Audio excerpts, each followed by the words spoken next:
May 15, 1800 Great Street Bernard Pass. The wind cuts through wool and bone as Napoleon Bonaparte tightens his grip on the reins, the horse beneath him trembling on the narrow alpine path, snow falling sideways into his eyes. He is 30 years old and already carries the weight of a republic on his shoulders. Below him Europe waits, above him the mountains decide who lives and who vanishes. He should not be here, every general in France knows it.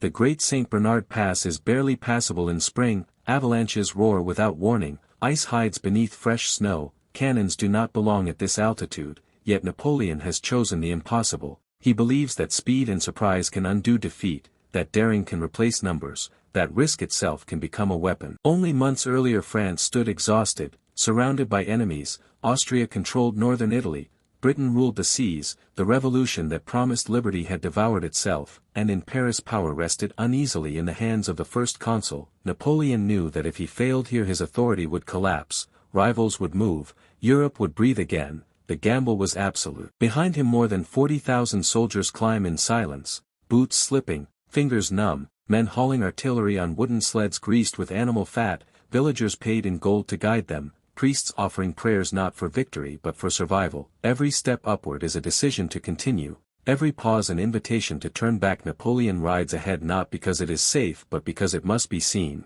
He understands something older than strategy. Morale is power, legend is momentum. If the army believes he can cross the Alps, then the Alps will bend. Paintings will later show him calm and heroic, but the truth is harsher. His mule stumbles, he nearly falls, the cold bites through his coat, he is as mortal as the men watching him. The risk is not only the mountain, it is time. Austrian forces do not expect an army here. Intelligence says the passes are blocked, snowed in, impassable. Napoleon bets everything on that assumption. If he arrives unseen he can strike from behind. If he is delayed he will be crushed between armies larger and better supply. When the army descends into Italy the world tilts, supply lines appear where none should exist, villages wake to French uniforms pouring out of the mist, generals scramble, messages arrive too late. On June 14, 1800 near the village of Marengo the gamble meets its reckoning. The battle begins badly, French lines buckle, men fall, officers shout themselves hoarse. For hours it seems the risk has failed.